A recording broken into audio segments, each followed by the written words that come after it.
On May 31, 2014, a scary thing happened in the quiet town of Waukesha, Wisconsin, that shocked the whole country.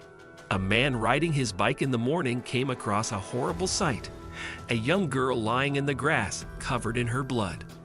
This 12-year-old girl's name was Peyton Leitner, and she was the only person to survive what became known as the Slenderman Stabbing. As the story went on, it became clear that her best friend, Morgan Geyser, had planned something bad. In this video, we will uncover the whole crime story. So make sure to subscribe to our channel first and press the bell icon to stay in touch with us. Let's get going. The disturbing fascination with Slenderman. Morgan Geyser and Peyton Leitner became friends when Peyton saw Morgan sitting alone in the school cafeteria and went over to talk to her. They became close very quickly and couldn't stay apart. Their friendship was like that of any group of young girls in a suburban neighborhood. They had sleepovers, played together, and shared jokes. But when they were in 6th grade and Morgan made a new friend named Anissa Wire, their friendship took a bad turn. Morgan and Anissa became friends because they both liked the internet joke called Slenderman. Eric Knudsen made up the character, who has limbs and is tall but doesn't have a face. It started as a photoshopped picture contest on a humor site, but it quickly grew into a global phenomenon. Stories and videos show Slenderman as a bad force that targets children.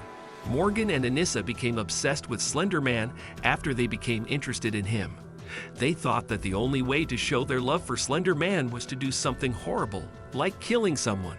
Morgan's friend Peyton Leitner, who helped her out when she was lonely, didn't know that she was the goal of their evil plan. The two friends planned something together for 4 months.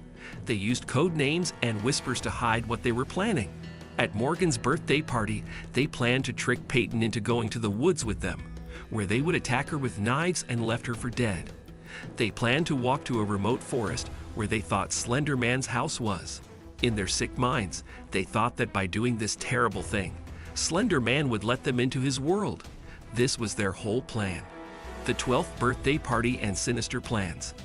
On the day of Geyser's 12th birthday party, the girl and her partner, Wire, started their sneaky plan by going to Wire's house. The next person they planned to attack was Peyton Leitner. They'd put together a backpack with things they would need, like clothes, granola bars, water bottles, and a picture of Wire's family from when they lived at the scary Slenderman house. After picking up Leitner, Geyser's parents took him, Geyser and Leitner, to Skateland, a roller rink, and then back to their house for a night. When Leitner woke up the next morning, she was alone in the room. She put on a heart-shaped t-shirt and went to the computer to find the other girls. Geyser asked her mother if they could go play in nearby David's Park with a sneaky smile. When they were permitted to leave, the 3 12-year-olds seemed innocent, but they were planning something bad. Hidden intentions and a horrific act. Leitner was unaware that Morgan Geyser had secreted a kitchen knife away in her belt holster after stealing it from her kitchen. They walked to a restroom in the park, where Geyser made another attempt to take down Leitner, but she was unsuccessful. To prevent her from being bored, Wire proposed that they play hide and seek in a field where there was grass. Leitner complied with the instructions and did as she was told, lying down on the ground and covering herself with branches and leaves. Putting her in a vulnerable position where she could be easily harmed was a cruel ploy on the part of the person who did it. Leitner was brutally attacked by Geyser with a knife in an unexpected manner, and Geyser did not give her any warning. Leitner was in discomfort and could not comprehend what was taking place, but the other females continued to hold her down and did not call for assistance. Leitner was able to extricate herself from the woods when they ultimately went their separate ways. She was eventually discovered by a concerned stranger who immediately called for assistance upon discovering her. A miracle of survival and the dark aftermath. It was a horrible sight for Leitner's parents to see when they arrived at the hospital and see their daughter covered in blood. The medical staff discovered 19 stab wounds on her body, and she underwent arduous surgery for a total of 6 hours in order to be brought back to normal.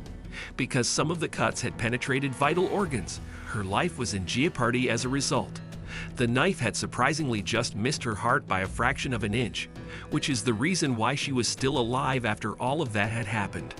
The search for the girls was initiated by the police as soon as Leitner arrived at the medical facility where she was being treated.